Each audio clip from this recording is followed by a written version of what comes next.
Okay start करते हैं। ठीक है, I will be doing all the standards. तुम लोग को दिख रहा होगा कि मेरे ठीक सर के ऊपर लिखा हुआ है final audit. So these classes are intended, जो मैं अभी लेक्चर लेने जा रहा हूँ ये फाइनल ऑडिट के स्टूडेंट्स के लिए है। कोई भी इसको व्यू कर सकता है, बुक वुक कुछ नहीं। जो भी कंटेंट है कोई भी बुक आप यूज कर सकते हो, मेरी book, compact book, any book that is available. खाली बस ध्यान से सुनना पर्पस क्या है। हम लोग के फाइनल के सिलेबस में, जैसा कि तुम लोग को बोर्ड में वहां पर दिख रहा होगा, there are total 36 standards in CA final syllabus, total 36 standards। तो ये 36 standards की लिस्ट मेरे सामने है। This is my compact book. Okay, तो ये कॉम्पैक्ट बुक में से मैं क्या करूंगा कि डेली बेसिस पे 10 to 15 मिनट्स मैं डिस्कस करूंगा one standard. Only one standard हम लोग डिस्कस करेंगे 10 से 15 minute. You don't need anything, बस खाली क्लास को ध्यान से एक बार सुन लेना। मैं तुम्हारे स्टैंडर्ड का जो पूरा कॉन्सेप्ट है वो क्लियर कर दूंगा। I am not calling it revision, I am calling it quick story. Quick story का मतलब ये होता है स्टैंडर्ड्स में स्टूडेंट हमेशा घबराते हैं। ठीक है, स्टैंडर्ड्स में हमेशा ही स्टूडेंट घबराते हैं कि कॉन्फिडेंस नहीं, ये नहीं है। तो मैं क्या करूंगा कि क्विक स्टोरी के अंदर 10 से 15 मिनट का होगा, तो कोई बहुत ज्यादा ये नहीं कि टाइम इन्वेस्ट करना पड़ेगा या सोचना पड़ेगा। तुम इमीडिएटली जैसे वीडियो आता है तुम इमीडिएटली यूट्यूब पे उसको वॉच कर सकते हो, देख सकते हो। 10-15 मिनट लगेंगे, कोई कंटेंट बुक वगैरह कुछ नहीं, बस शांति से मेरी बातों को सुन लेना। देखना एक एक करके 10-10 मिनट करते करते करते करते क्या होगा, तुम्हारे सारे स्टैंडर्ड्स का जो हार्ड पोर्शन है वो क्लियर हो जाएगा। I have been teaching standards for last 8 years। एक पॉइंट ऐसा था जब मैंने बेयर स्टैंडर्ड्स भी पढ़ाए थे, मतलब जो सीए इंस्टीट्यूट का बनाया हुआ बेयर स्टैंडर्ड्स है वो भी पढ़ाया था। और फिर मैंने स्टैंडर्ड्स को काफी एडिट भी किया, मॉडिफाई भी किया, और मेरे को एक चीज समझ में आ गई कि जितना अच्छा हम लोगों को स्टैंडर्ड स्टोरी के फॉर्मेट में याद रह सकता है एग्जाम्पल के थ्रू, उतना किसी तरीके से भी नहीं रह सकता। It was my good luck कि मैं भी एक बिग फर्म में काम करके आया। There are lot of big firms in India and in the world, तो I was also from one of the big firms. ठीक है, तो वहां पे भी मुझे काफी सारे एग्जाम्पल्स मिले, प्लस बेयर स्टैंडर्ड्स का भी मेरा बहुत डिटेल एनालिसिस किया हुआ है। सो जो भी मैं डिस्कस करूंगा it will be like a story format, जहां पूरा एग्जाम्पल वगैरह सब मैं तुमको बताऊंगा। केवल 10 मिनट भी तुम वॉच कर लेते हो, 10 मिनट भी एक एक स्टैंडर्ड की जो क्लास होगी डेली बेसिस पे, तो समझ लेना कि तुम्हारा स्टैंडर्ड से पूरा डर एकदम खत्म होते चला जाएगा। ओके, सो स्टार्ट करते हैं। This is the list of 36 standards जो आपको बोर्ड पे दिख रहा होगा। ठीक है, 36 स्टैंडर्ड्स एक एक करके। सबसे पहला स्टैंडर्ड हम लोग जो आज डिस्कस करने जा रहे हैं that is SQC 1, standard on quality control 1। तो मैं इसी के ऊपर भी चर्चा चालू कर रहा हूँ, डिस्कस कर रहा हूँ, एकदम ध्यान से सुनना। एक स्टूडेंट के दिमाग में, अच्छा दिस लेक्चर जो मैं अभी बोलने जा रहा हूँ तुम लोग को ठीक ऊपर लिखा हुआ दिख रहा है फाइनल ऑडिट की क्लास है ये। तो this is not meant for inter audit students. Inter के स्टूडेंट्स के लिए मैं अलग से स्टैंडर्ड्स का 10-10 मिनट का क्विक स्टोरी का क्लास लूंगा, वो इंटर लेवल के लिए रहेगा। फाइनल की मैं फाइनल की अलग से लेवल लूंगा। आप जब भी मेरी क्लास को वॉच करो तो आप ऊपर देखो कि कौन सा कोर्स के लिए, वो फाइनल के लिए कि वो इंटर के लिए। ठीक है, बिकॉज लेवल में फर्क होता है, उससे स्टैंडर्ड का एग्जाम ओरिएंटेड जो इंपॉर्टेंस है उस पर भी फर्क होता है। एक स्टैंडर्ड बहुत बड़ा होता है, उसमें कितना पोर्शन इंपॉर्टेंट है that depends on whether you are in inter और whether you are in final. ठीक है, तो फाइनल वाले ही खाली देखें प्लीज, इंटर वाले इसको ना देखें, इंटर वालों का अलग से होगा। ओके, सबसे पहला डाउट मैं दूर करना चाहूंगा। SQC 1, QC is quality control, समझ में आता है अपने को, पर there is one more standard SA 220, ये भी तो क्वालिटी कंट्रोल के ऊपर ही है। तो दोनों में फर्क क्या है? ठीक है, फर्क मैं समझाता हूं।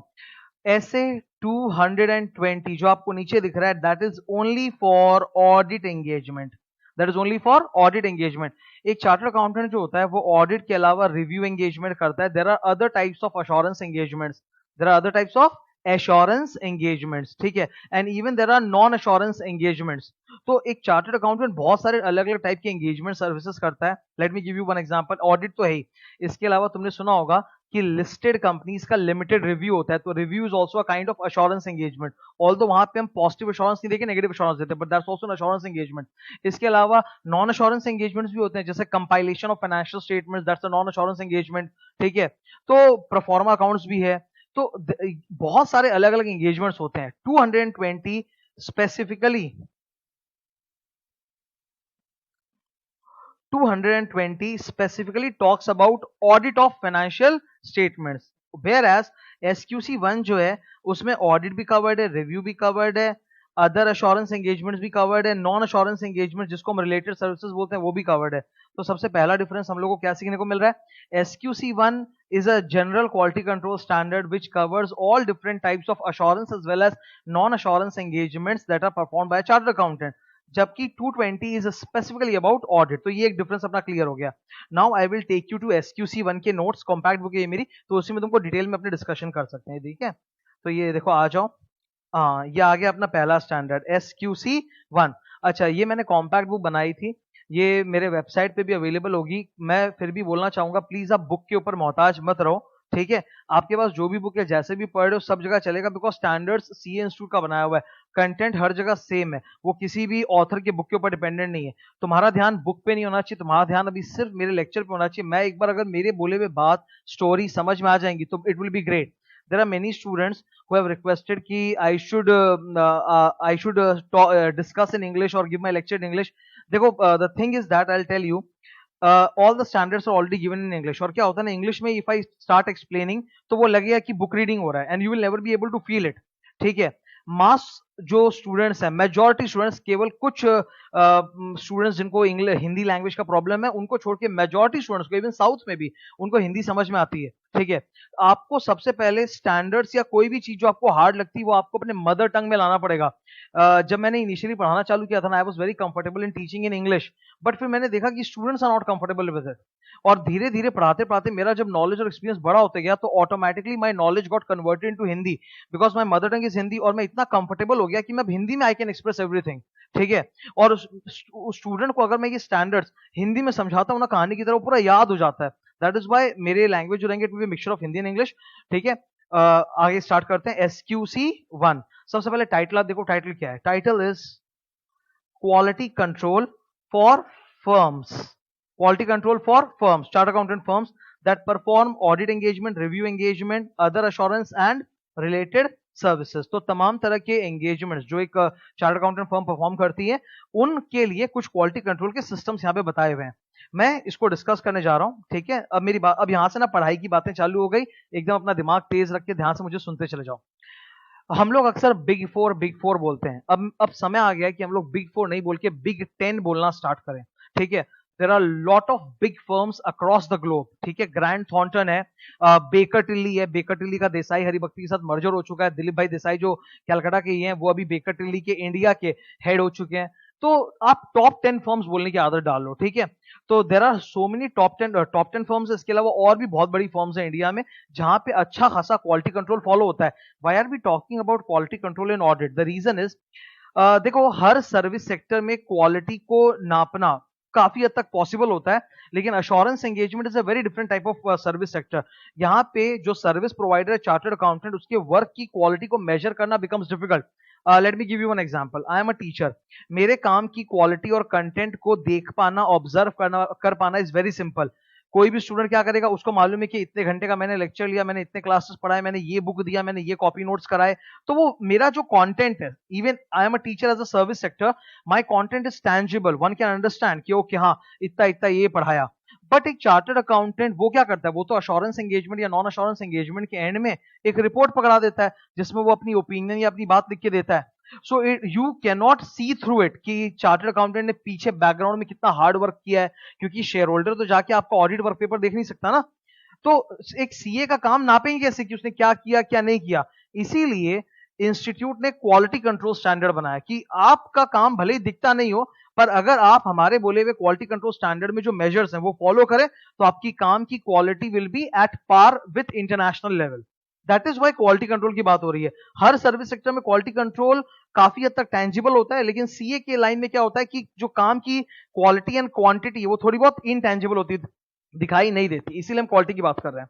नीचे चलते हैं, twin objectives of quality control, ठीक है। अब आप ध्यान से सुनो। As the name SQC1 suggest, ये प्राइमरली अश्योरेंस एंगेजमेंट्स के लिए है, परंतु नॉन अश्योरेंस एंगेजमेंट्स भी है। जैसा कि आप देख सकते हो, इसमें रिलेटेड सर्विसेज भी कवर्ड है।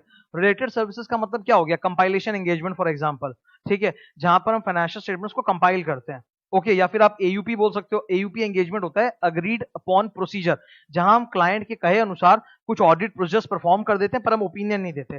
तो ये अश्योरेंस एंड नॉन अश्योरेंस दोनों कवर करता है, पर primarily it is intended for assurance engagement. Now ये जो अब नीचे स्टार्ट हुआ, this is very important. Topic का नाम क्या है? Twin objectives. आपको बोर्ड पे दिख रहा होगा, मेरे बगल में कंप्यूटर स्क्रीन मुझे भी दिख रहा है। Twin objectives of quality control, ये एकदम याद कर लेना, ये एकदम कंपलसरी है। ट्विन ऑब्जेक्टिव्स, फाइनल में अगर केस स्टडी आता है तो उसमें भी आप ट्विन ऑब्जेक्टिव्स, फाइनल में अगर केस स्टडी आता है तो उसमें भी आप ट्विन ऑब्जेक्टिव्स कोट कर सकते हो, डायरेक्ट क्वेश्चन भी आ सकता है, एमसीक्यू के फॉर्मेट में भी आ सकता है। तो you have to learn twin objectives. ये ट्विन ऑब्जेक्टिव याद करना बहुत ईजी है। There are two. Number one, जो एंगेजमेंट, मैं थोड़ा फास्ट बोल रहा हूं because I want to cover a lot of content और एनर्जी भी हाई रहे, तो क्या है कि बेहतर तुमको ये स्टोरी फॉर्मेट समझ में आएगा।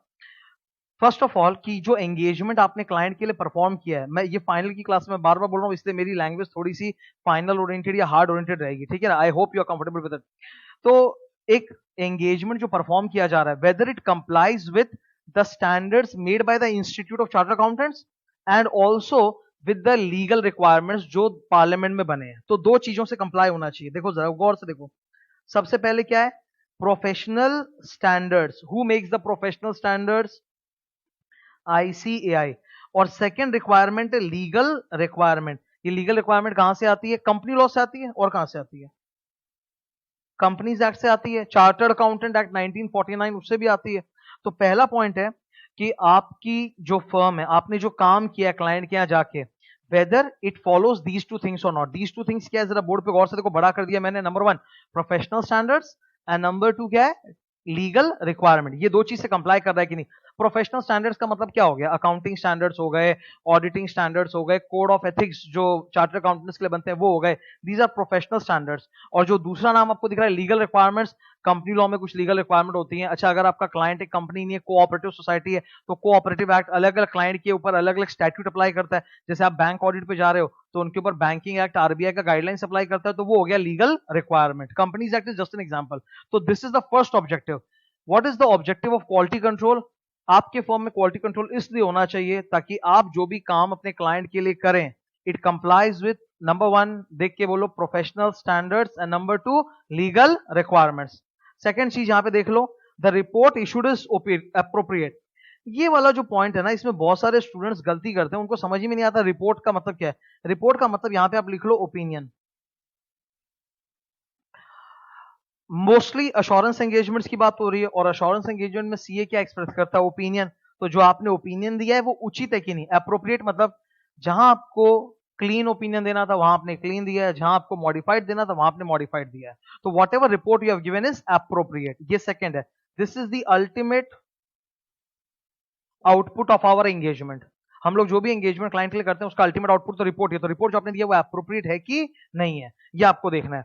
अच्छा, even in non assurance engagements, जैसे कंपाइलेशन एंगेजमेंट हो गया, एयूपी हो गया, उसमें भी हम क्लाइंट को रिपोर्ट देते हैं जिसके ऊपर अलग से स्टैंडर्ड्स है, एसआरएस। Okay, SRS 4400, 4410। तो अश्योरेंस एंगेजमेंट हो चाहे नॉन अश्योरेंस एंगेजमेंट हो, हम लोग रिपोर्ट जरूर देते हैं। तो समटाइम्स क्या होता है, जब नॉन अश्योरेंस एंगेजमेंट है तो वहां ओपिनियन तो नहीं होता पर रिपोर्ट जरूर होता है, ठीक है। तो तुम एक काम कर सकते हो, यहां पे बोल सकते हो opinion oblique report. Assurance engagements में ओपिनियन होता है, नॉन अश्योरेंस एंगेजमेंट्स में ओपिनियन नहीं होता पर रिपोर्ट अवश्य होता है। तो whether the report that you have given to the client is appropriate और not, because that is your final output. So coming back, there are twin objectives of the quality control. Number one, आपकी firm जो है वो professional standards और legal requirement से comply कर रही है, एंड सेकंड, आपने जो ओपिनियन या रिपोर्ट दिया है वो अप्रोप्रिएट है कि नहीं है। अब इस स्टैंडर्ड का सबसे मेन टॉपिक आ गया जिसको मैं याद कराने जा रहा हूं। एक काम करो, यहां बगल में लिख लो लेचएम। लेचएम तुम किसी बुक से पढ़ सको, फर्क नहीं पड़ता, टॉपिक सेम रहती है। ओके, लेचएम ये सबसे इंपॉर्टेंट टॉपिक है एसक्यूसी 1 का। बस ये एक पेज का है, देखो कॉम्पैक्ट बुक है ना, ये एसक्यूसी 1 है, ये एक पेज का है। देखो अगले पेज से तो फिर दूसरा स्टैंडर्ड चालू हो जाएगा, ठीक है। तो इससे क्या होता है ना, सारा मेन कॉन्सेप्ट एक स्टोरी की तरह तुमको याद रह जाएगा। What are the elements of the system of quality control that you are required to have in your firm? They are saying that there are 6 elements. ये 6 elements प्लीज अपने brain में छाप लो आप। लेचएम, एल से पहला पॉइंट आपको दिख रहा होगा बोर्ड में, मैं बड़ा कर रहा हूं थोड़ा देख लो। एल से लीडरशिप। जितनी भी टॉप फर्म्स होती है ना, जैसे अभी मैंने तुम लोग को बिग 4 का एग्जांपल बोला, या ये बेकर टिल्ली का एग्जांपल बोला। बेकर टिल्ली इंडिया के हेड कौन है? दिलीप भाई देसाई हैं। तो हर बड़े फर्म में एक लीडर होता है, तो लीडर को रिस्पॉन्सिबिलिटी लेनी पड़ेगी कि आप अपने फर्म के अंदर क्वालिटी सिस्टम्स इंस्टॉल करो। तो इसीलिए पहला एलिमेंट है लीडरशिप। दूसरा एलिमेंट है ethics, that is quite simple, वो आपको समझ में आता है। एथिक्स में independence, objectivity, integrity, professional behaviour, confidentiality, skills and competence, वही वो आपके फर्म में होना चाहिए। तीसरा बहुत इंपॉर्टेंट है, ये CAF CCF। अब ये क्या होता है sir? Client acceptance formality oblique client continuance formality. बड़े फर्म, अगर आपको बड़ा बनना है, अगर आपकी फर्म बड़ी है, तो तो आप हर अरे गरे गलत क्लाइंट को एक्सेप्ट ना करें। जो भी क्लाइंट आपके पास काम कराने आया है, आप उसको सोच समझ के नाप तोल के फिर आप देखिए कि आपको उस क्लाइंट को एक्सेप्ट करना है कि नहीं करना है। इसीलिए क्लाइंट एक्सेप्टेंस के लिए कुछ फॉर्मेलिटीज हैं।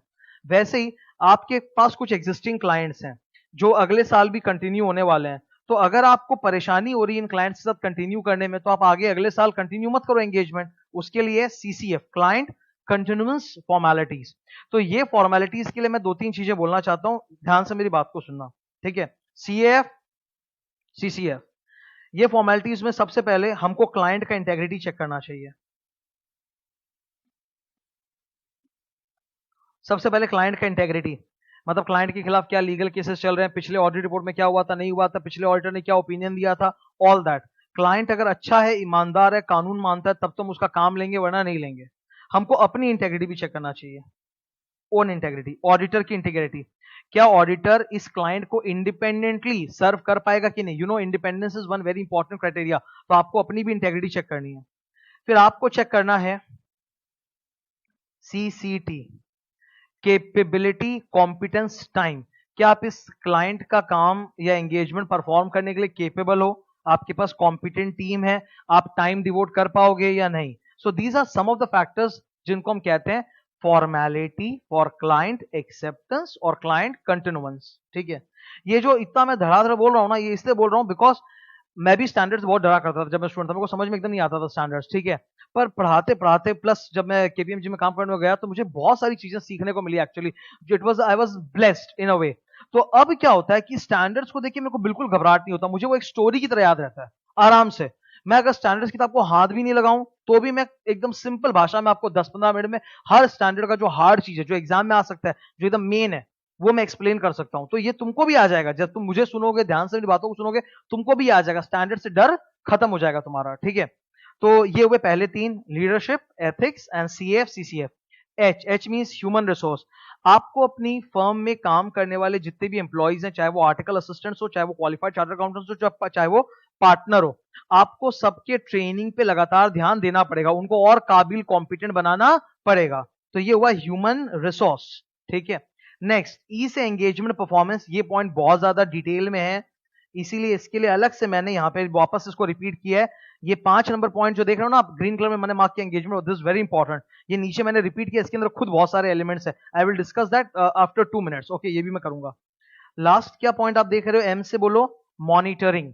ये जो आपने क्वालिटी कंट्रोल सिस्टम्स अपनी फर्म में इंस्टॉल किए हैं, इनको टाइम के साथ आपको अपडेट करना पड़ता है, अपग्रेड करना पड़ता है, रिन्यू करना पड़ता है। आपको देखना पड़ता है कि बकायदा फॉलो हो रहा है कि नहीं हो रहा, दैट्स कॉल्ड मॉनिटरिंग, ठीक है। जैसे I will give one example, जब मैं KPMG में था, तो वहां पे क्या होता है, जितने भी क्वालिटी कंट्रोल के सिस्टम्स हैं, वो बार बार चेंज होते रहते हैं। और जितने भी हम लोग काम करते हैं ना वहां पे ऑफिस में, तो हम लोग को अपग्रेड किया जाता है कि आपको ऑनलाइन ट्रेनिंग करनी है कंपनी KPMG के सिस्टम में, और अपने आप को अपग्रेड करना है with the new quality control system.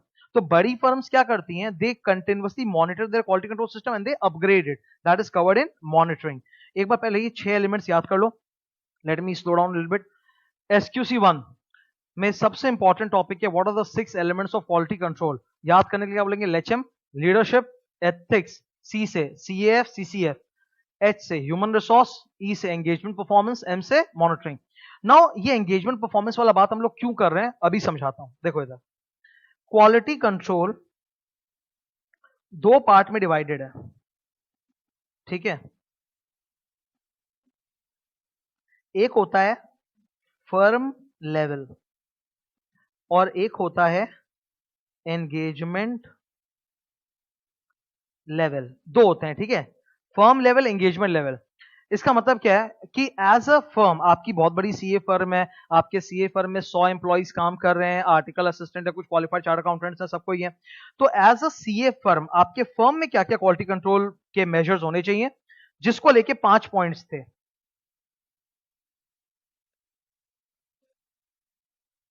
जो ऊपर हम लोगों ने 5 पॉइंट डिस्कस किए ना, LHM में, LECHM, वो फर्म लेवल का क्वालिटी कंट्रोल है कि आपके फर्म में लीडरशिप को रिस्पॉन्सिबिलिटी लेनी चाहिए, क्वालिटी की, एथिक्स के ऊपर जोर होना चाहिए, एम्फोसिस होना चाहिए, क्लाइंट एक्सेप्टेंस के फॉर्मेलिटीज होनी चाहिए, ह्यूमन रिसोर्स को लगातार ट्रेनिंग करना पड़ेगा, मॉनिटरिंग करनी पड़ेगी। That was firm level quality control. Next is engagement level, और उसी में E कवर्ड है। जो बड़ा पॉइंट है एंगेजमेंट परफॉर्मेंस। लेचम में देखो कवर हो गया ना 6 पॉइंट, लेफ्ट साइड में LECHM और राइट साइड में क्या दिख रहा है अपने को, ई। ये वही वाला ई है जो यहाँ ऊपर एंगेजमेंट परफॉर्मेंस कवर्ड आपको दिख रहा है, ऊपर देखो ग्रीन, ये वही है एंगेजमेंट परफॉर्मेंस। कि मतलब एंगेजमेंट लेवल, जब आप किसी, एक तो फर्म लेवल में हमारे क्या क्वालिटी कंट्रोल स्टेप्स है वो हो गया अलग, और जब आप किसी क्लाइंट को सर्व करने जा रहे हो, उसके यहाँ कोई एंगेजमेंट परफॉर्म करने जा रहे हो, तो वहां क्वालिटी कैसा होना चाहिए, वहां पे आप क्वालिटी को लाने के लिए क्या क्या स्टेप्स उठाओगे, तो उसके ऊपर स्पेसिफिक अलग से डिस्कशन है। तो ये लेचम का जो सेकंड वाला ई है ना, वो है ये एंगेजमेंट परफॉर्मेंस जो आपको दिख रहा है ग्रीन कलर में। अब यही देखो एंगेजमेंट परफॉर्मेंस, ये डिटेल में यहां कवर्ड है, ये रहा।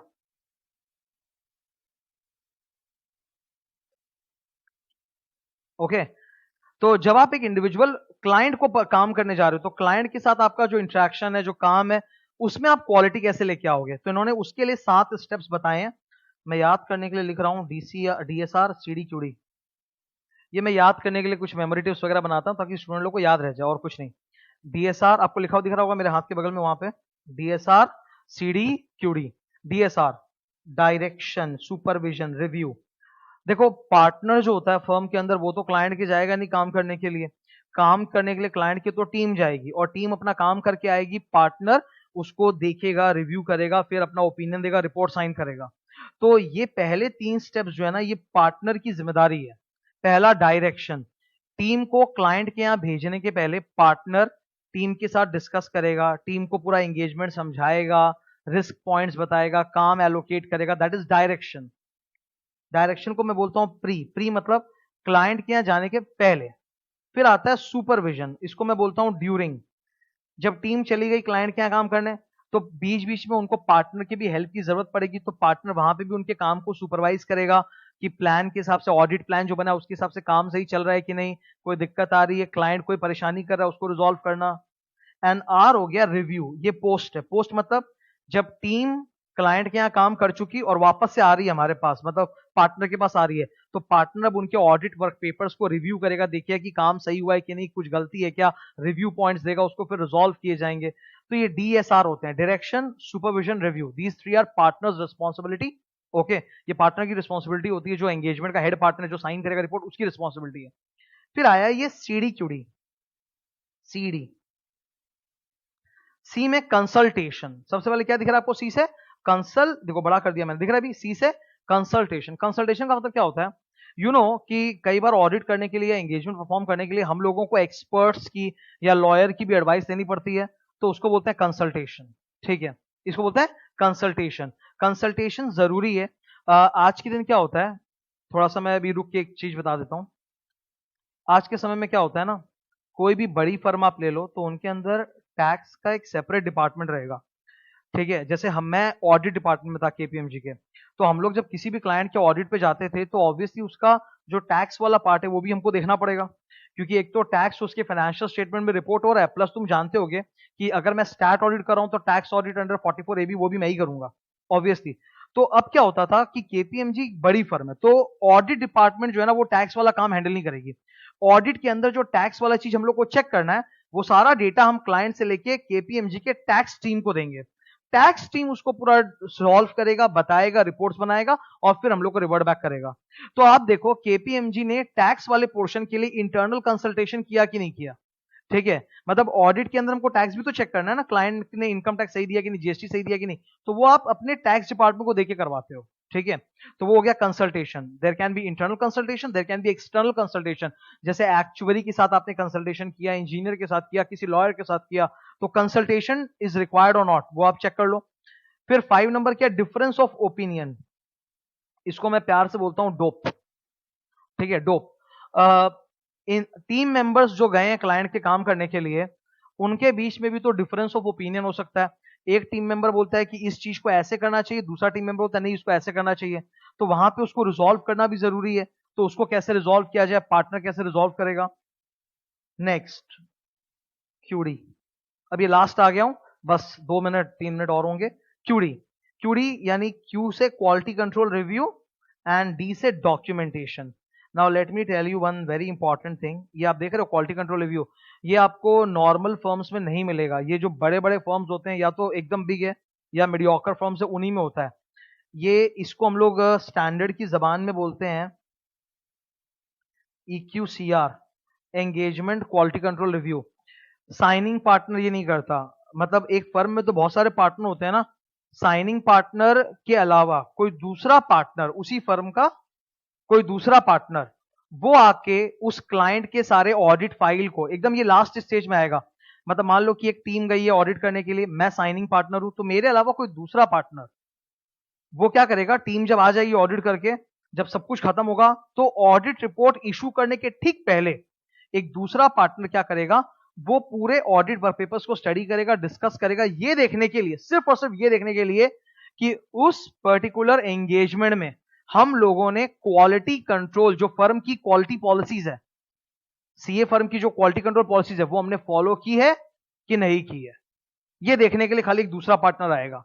इस पार्टनर को हम लोग बोलते हैं क्यूसीआर पार्टनर, साइनिंग पार्टनर नहीं, क्या बोलते हैं, क्यूसीआर पार्टनर। क्यूसीआर का फुल फॉर्म देखो ग्रीन कलर में, क्वालिटी कंट्रोल रिव्यू पार्टनर। तो वो चेक करता है। मैं थोड़ा एक स्टोरी बताता हूं तुम लोगों को सिंपल सा। जैसे मैं जिस फर्म में जब था, सीए केपीएमजी में था, तो केपीएमजी में क्या हुआ कि साइनिंग पार्टनर एक है, वो पूरे क्लाइंट का मतलब सारा हमारा वर्क पेपर रिव्यू करना, सब कुछ पूरा ऑडिट क्लोज तक वो लेके गए, पूरा हम लोग मतलब डिलीवरेबल सब रेडी हो चुका है। अब बस ऑडिट रिपोर्ट क्लाइंट को देने के पहले जो क्वालिटी कंट्रोल पार्टनर है, या तो वो केपीएमजी के सेम लोकेशन है, केपीएमजी के डिफरेंट लोकेशन से आएंगे, वो रिव्यू करेंगे कि हमने केपीएमजी की क्वालिटी पॉलिसी, केपीएमजी की जो क्वालिटी पॉलिसी है उसको कैम बोलते हैं, केएएम, केपीएमजी ऑडिट मेथोडोलॉजी। तो हमने सारा जो काम किया है वो केपीएमजी के कैम पॉलिसी के अनुसार किया है कि नहीं, वो उसको देखने आएंगे एक दूसरे पार्टनर, उस दूसरे पार्टनर को बोलते हैं ये EQCR पार्टनर, ठीक है। लास्ट वाला पॉइंट तो बहुत ही इजी है, एंगेजमेंट डॉक्यूमेंटेशन। डॉक्यूमेंटेशन का मतलब होता है work paper. We all know that आप ऑडिट करो या अश्योरेंस या नॉन अश्योरेंस एंगेजमेंट करो, आपके पास एक मोटी सी file and in fact soft copy आपके लैपटॉप में सारा वर्क पेपर स्टोर होना चाहिए, बिकॉज वर्क पेपर है तभी हम आपके काम की क्वालिटी को मेजर कर पाएंगे in case of any litigation in future, ठीक है। तो एक बार मैं फटाक से 2 मिनट में और रिकैप करा देता हूं, सब तो हो गया खत्म। क्वालिटी कंट्रोल इंपॉर्टेंट, जल्दी देख लो प्लीज। SQC1 ये सारे डिफरेंट टाइप के एंगेजमेंट्स को कवर करता है। क्वालिटी कंट्रोल के 2 मकसद होते हैं, नंबर 1 कि आपकी जो फर्म है it is complying with professional standards and legal requirements, and second the report that you are issuing and the opinion is appropriate और not. What are the 6 elements of quality control? इन 6 elements को हम लोग 2 part में divide कर सकते हैं, जैसा कि तुमको दिख रहा है नीचे, firm level and engagement level. Firm level मतलब इन जनरल आपके फर्म में क्या क्वालिटी प्रोसेस है, और एंगेजमेंट लेवल मतलब जब आप किसी पर्टिकुलर क्लाइंट का काम करने गए तो वहां पे आप क्वालिटी के लिए क्या क्या करने जा रहे हैं। तो 6 में से 5 पॉइंट फर्म लेवल पे, 1 पॉइंट एंगेजमेंट लेवल पर है, उसी का डिस्कशन मैंने किया था तुम लोगों के साथ। ये रहा सब कुछ, ठीक है। I hope this was useful to you. अगले लेक्चर में मैं SQC1 तो हो गया, अब इसके बाद वाले दूसरे स्टैंडर्ड को पिकअप करूंगा। Thank you.